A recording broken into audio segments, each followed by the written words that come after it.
My girlfriend asked me to come see her new iguana. I said maybe next time, and she said ask Brandon.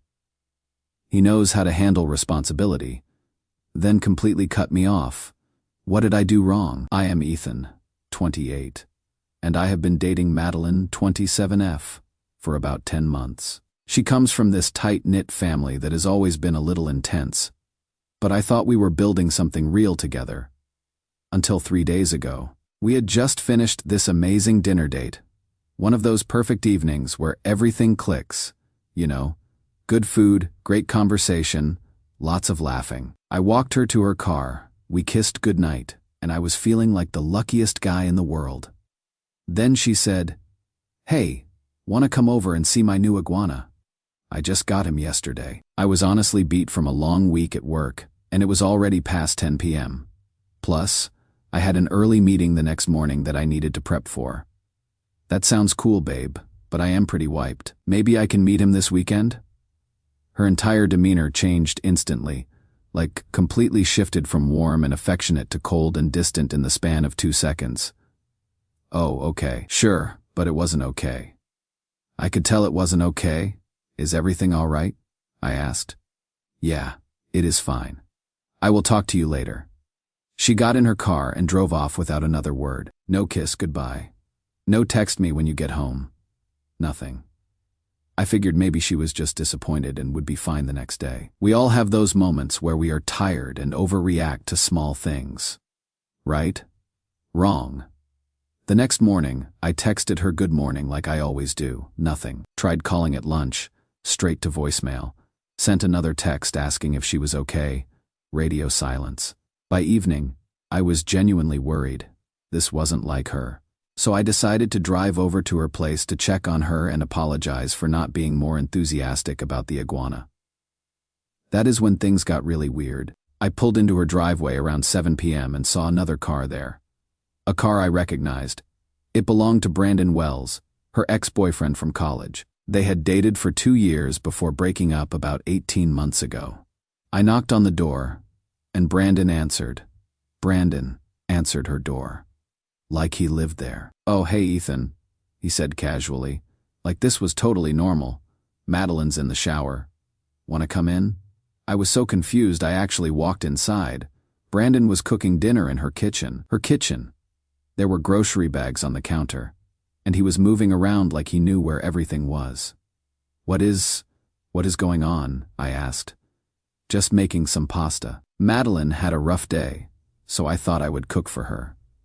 That is when Madeline came downstairs, saw me standing in her living room, and looked more annoyed than surprised. "Ethan, what are you doing here? I came to check on you. You haven't answered any of my texts or calls." I was worried. She looked at Brandon, then back at me. "I have been busy. Busy with Brandon. He is helping me with some things around the house." I felt like I was in some kind of alternate reality. 24 hours ago, we were having the perfect date. Now her ex was cooking dinner in her kitchen while she acted like I was bothering her. "Madeline, can we talk? Privately?" She sighed like I was asking for something unreasonable. "Fine. Brandon, can you give us a minute?" Brandon nodded and went outside to the back patio. But not before giving Madeline this look that I couldn't quite read. "What is going on?" I asked once we were alone. "Yesterday everything was fine, and now you will not talk to me and your ex is here cooking dinner?" "I have been thinking about us," she said, "about whether you are really committed to this relationship." "What? Of course I am committed." "What does that even mean? When someone asks you to do something small, and you cannot even be bothered to say yes, it makes me question your priorities." I stared at her. "You mean the iguana? You are upset because I was tired and wanted to see your iguana another day? It is not about the iguana, Ethan. It is about what it represents." "Which is what?" "Exactly." She looked out the window toward Brandon on the patio. "Someone who really cares about me would have said yes. Someone who is truly invested would have made the effort. That is insane. I had work early. I was exhausted. And I suggested we do it on the weekend instead. That is not a lack of commitment. That is basic human tiredness." Brandon would have said yes. And there it was, the real issue. "So you called your ex because I didn't want to meet your iguana at 10 p.m. on a Wednesday." I called Brandon because he understands what it means to put someone you care about first. I felt like I was losing my mind. This couldn't be real. "Madeline, we have been together for almost a year. I have been there for you through everything. I have met your entire family. I have changed my work schedule to attend your cousin's wedding. I have driven you to the airport at 5 a.m. I have held your hair back when you were sick, but I am not committed because I was too tired to look at a lizard." "It is not just about the iguana," she said again. But she wouldn't explain what it actually was about. That is when Brandon came back inside. "Everything okay in here?" Madeline looked at him with this grateful expression that she used to give me. "Yeah, we are done talking." I left without another word. I have been replaying that conversation for the past 2 days, trying to understand how we went from perfect to over because I wanted to meet her pet on a different day. Am I crazy here? Is there something I am missing? Because this feels completely disproportionate to what actually happened. Edit. A lot of people are asking about the family thing I mentioned. Madeline's family is very close-knit and has strong opinions about who she dates. They have always been polite to me, but I have gotten the sense that they are evaluating me constantly. Edit 2. For those asking about Brandon, he was always respectful when I met him at group events. I never got the impression he was trying to get back with her, but seeing him in her kitchen like he belonged there was definitely a shock. Edit 3. Several people have suggested this might be some kind of test. That seems too crazy to be real, but honestly, after the last few days, I don't know what to think anymore. Update 1 Reddit. I don't even know where to start with this update. Your comments on my last post prepared me for this to be weird, but the reality is so much worse than I imagined. After my last post, I tried to respect Madeline's decision and give her space, but I was also dealing with a practical crisis. We had signed a lease together for a new apartment starting next month. The deposit was $25,000, expensive city, nice building. And I fronted the full $25,000 deposit myself. If she didn't sign, I would be on the hook for the entire amount. I called the leasing office to explain the situation, and they gave me 30 days to either get Madeline to sign or find someone to take over the lease. Losing $25K would basically wipe out my savings, so I swallowed my pride and reached out to Madeline one more time. Not to get back together, just to ask if she'd still honor our lease agreement. Her response was a single text. "Ask Brandon. He will teach you how to handle responsibility." That is when I knew something was seriously wrong with this entire situation. I decided I needed to understand what had really happened, so I reached out to the one person in her family who had always seemed reasonable. Her cousin Jamie. Jamie and I had gotten along well at family events, and she had always seemed like the most normal person in that family. When I called her, there was this long pause after I explained what happened. "Oh no," she said finally. "Ethan, I am so sorry. I was hoping they wouldn't do this to you." "Do what to me?" Another pause.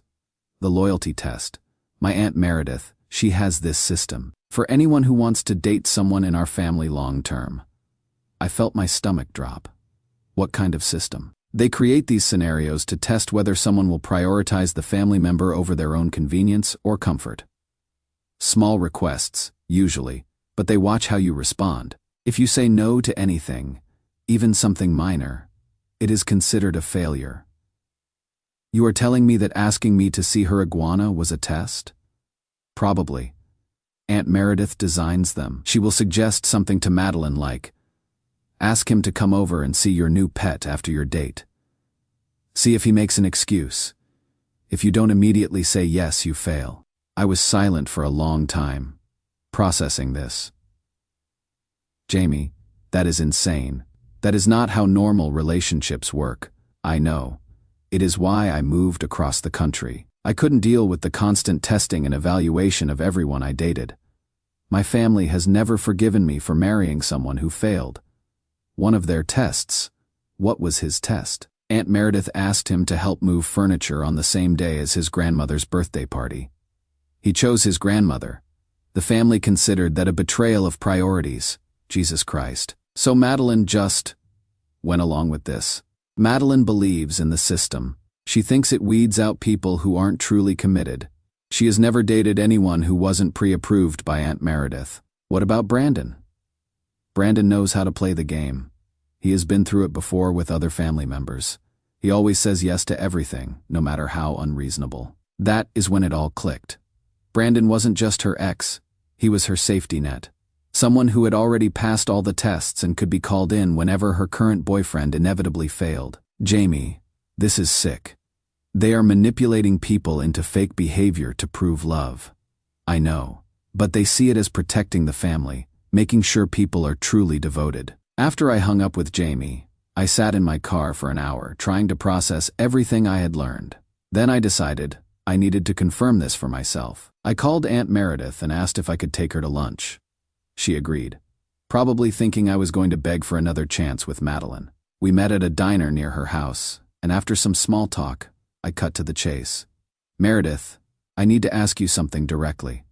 Was asking me to see Madeline's iguana a test? Her expression didn't change, but I saw a flicker of something in her eyes. What do you mean? I mean, was it designed to see if I would prioritize her request over my own tiredness? Because if it was, I would like to understand the rules of the game I was apparently playing. She studied me for a long moment, then smiled.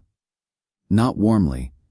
Ethan, relationships require sacrifice. They require putting the other person first, even when it is inconvenient. If you cannot do that with something as simple as looking at a pet, how can we trust you with something important? So, it was a test. Everything is a test. Life is a test. The question is whether you pass or fail.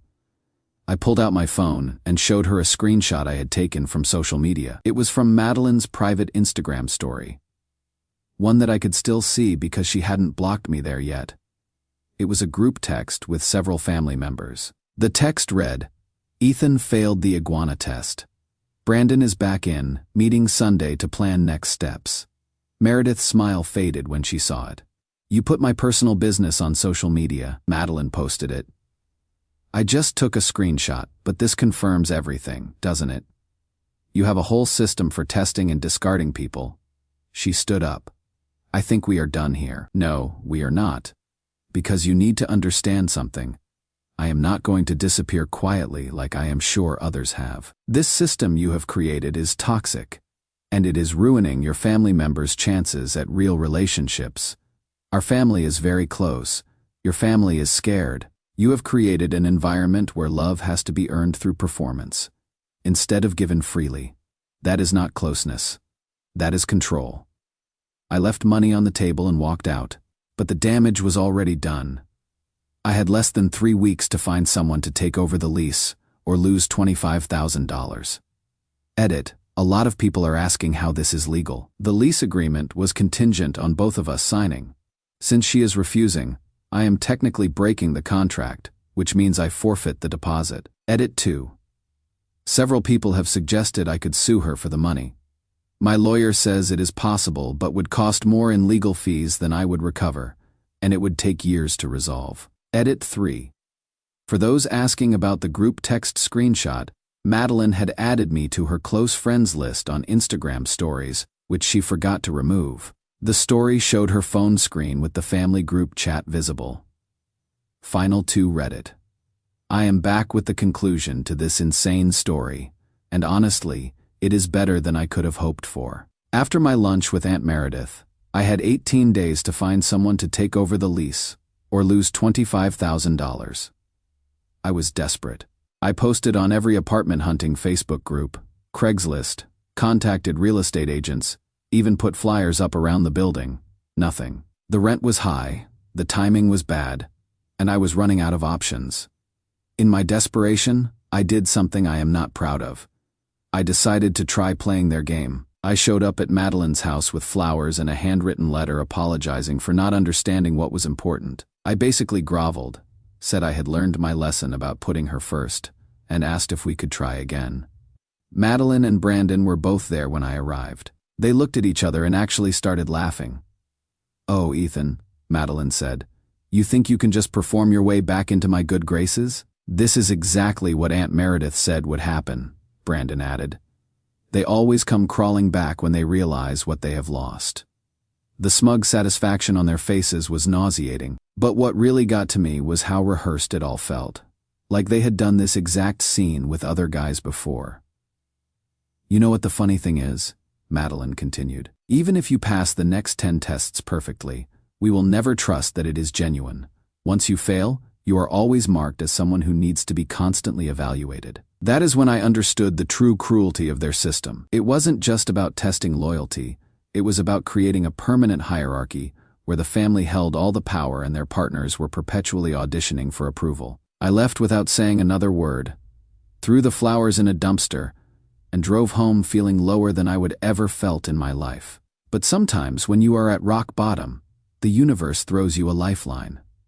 That weekend, I was feeling sorry for myself and decided to volunteer at the local animal shelter. Not for any noble reason, I just needed to get out of my apartment and do something that wasn't wallowing. There was this dog there, a German Shepherd mix named Scout who had been returned 3 times because he was too anxious. He was shaking in the corner of his kennel, wouldn't make eye contact, clearly traumatized by being abandoned repeatedly. I sat with him for hours, just reading a book nearby so he could get used to having someone around without pressure. By the end of the day, he was letting me pet him. By the next weekend, he was wagging his tail when he saw me.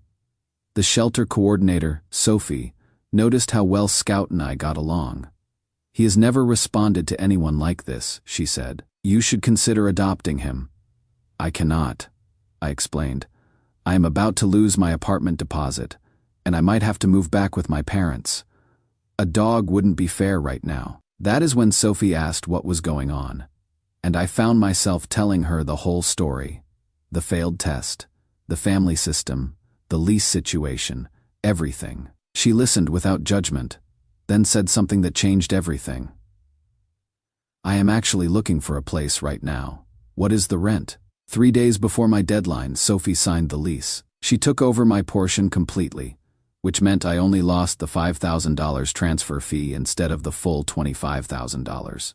But that is not even the best part. When Madeline and Brandon heard I had found someone to take the lease, they showed up at the building to see who was helping me. I think they expected to find some desperate favor I had called in, or maybe evidence that I was secretly wealthy and the money never mattered. Instead, they found Sophie and me in the lobby, laughing about something while she filled out paperwork. Sophie is beautiful, confident, and was treating me like a normal human being instead of a test subject.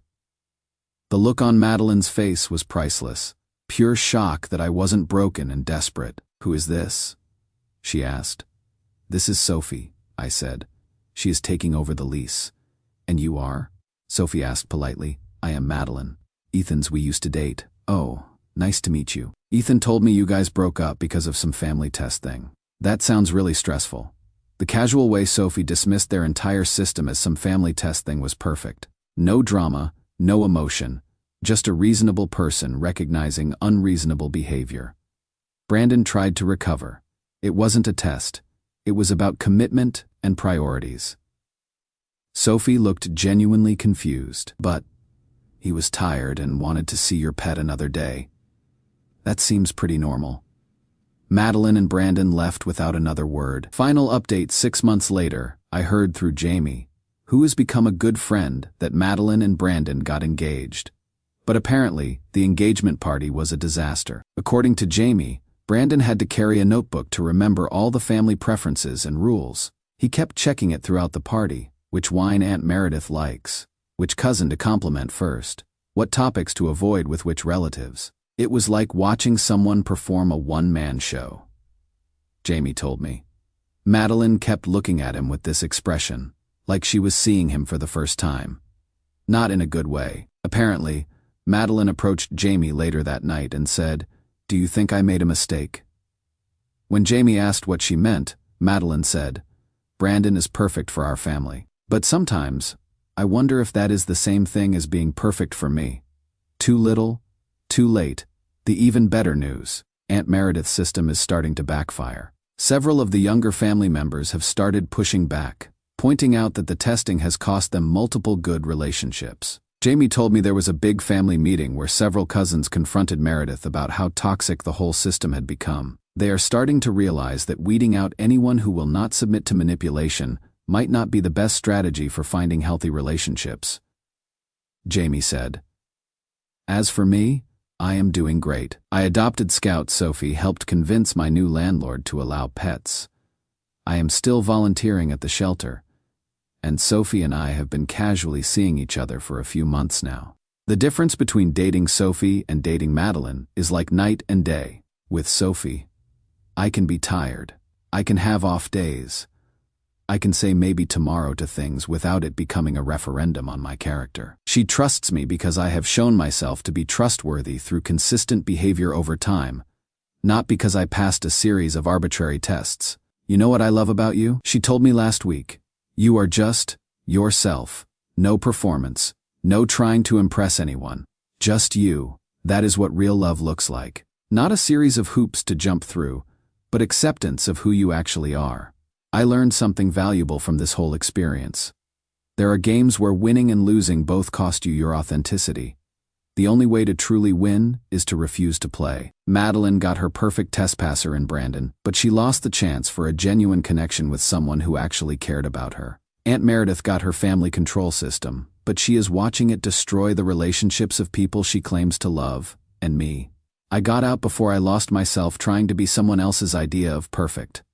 Sometimes the best thing that can happen to you is failing someone else's test, because it means you are not the kind of person who would design that test in the first place. Edit. A lot of people are asking about Scout. He is doing amazing. Turns out he wasn't anxious. He just needed consistency and patience.